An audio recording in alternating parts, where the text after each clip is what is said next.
Hello, আমি সুস্মিতা। আজকে নিয়ে চলে এসেছি কিন্তু একটা বেশ অন্য রকমের চিকেন স্টুয়ের রেসিপি নিয়ে। কিছুটা হলেও অন্য রকম। তো দেখো, টেক্সচারটা কি দারুণ এসছে। তো চলো এই রেসিপিটা তোমাদের সাথে ঝটপট শেয়ার করে নিই। তো চলো, চিকেন স্টু বানানোর জন্য আমরা সবাই জানি হেলদি ভেজিটেবলস তো লাগবেই। তার সাথে তো অবশ্যই চিকেন। তো চিকেনগুলো এখানে আমি একটু ভালোভাবে ম্যারিনেট করে নিয়েছি, গোলমরিচ গুঁড়ো, স্বাদ মতন একটু নুন, আর একটুখানি গার্লিক পেস্ট আর একটু লেবু দিয়ে 20 মিনিটের মতন ম্যারিনেট করে নিয়েছি। আর তারপরে যে সবজিগুলো লাগছে, পেঁপে, আলু, গাজর, বিনস, ক্যাপসিকামটা এখানে আমি একটু পুড়িয়ে নিয়ে তার ছাল উঠিয়ে দিয়েছি। এটাই টুইস্ট আছে এখানে। তার সাথে একটু কাজু বাদাম বাটা, পেঁয়াজ আর অবশ্যই টমেটো। তো চলো টুইস্টটা তোমাদের দেখিয়ে দিই যে কী আমি এখানে নতুনত্ব করেছি।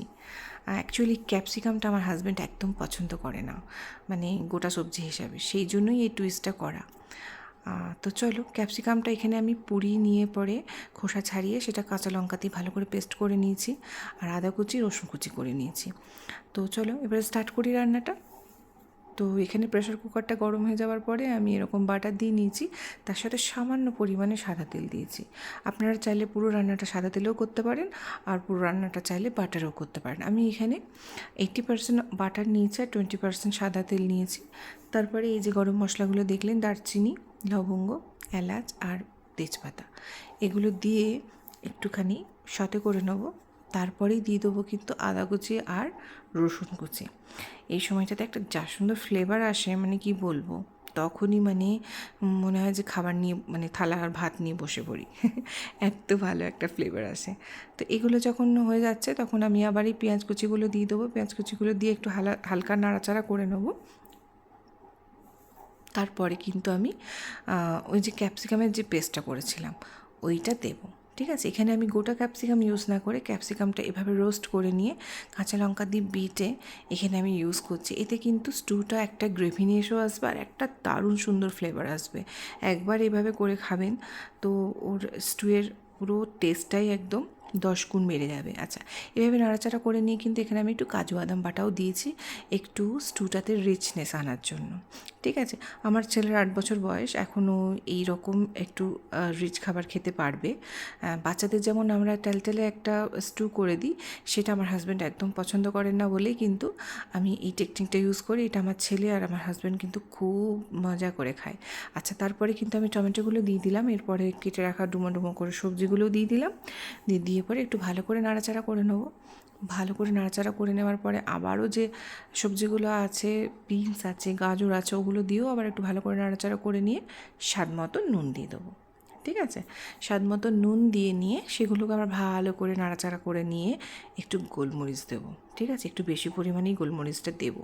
আচ্ছা, এখানে কাঁচা লঙ্কাও আমি দিয়েছি 3-4টে, মানে বেশ একটু ঝালঝালও হবে খেতে। তো এখানে গোলমরিচটা একটু বেশি দেওয়ার কারণ হচ্ছে স্টুয়ে গোলমরিচের ফ্লেভারটা কিন্তু দারুণ লাগে, তাই না? তো চলো, কাঁচা লঙ্কা আর গোলমরিচের ফ্লেভার মিলে কিন্তু এটা অসম্ভব সুন্দর হবে। তার সাথে কিন্তু মনে রাখতে হবে ক্যাপসিকাম বাটাও আছে, এতেও কিন্তু এর ফ্রেগনেন্সটাই পুরো একদম আলাদা মাত্রা, মানে মাত্রা দিয়েছে। তো তারপরে ভালো করে সবজিগুলো নেড়েচেড়ে নেওয়ার পরে কিন্তু ম্যারিনেটেড চিকেনগুলো আমি এখানে দিয়ে দেবো। ম্যারিনেটেড চিকেনগুলো দিয়েও আমি কিন্তু একটু ভালোভাবে নেড়েচেড়ে নেবো। ঠিক আছে, স্টু মানে এই নয় যে সব কিছু মানে জাস্ট দিয়ে দিলাম আর প্রেসার কুকার বন্ধ করে নিলাম, এরকম নয়।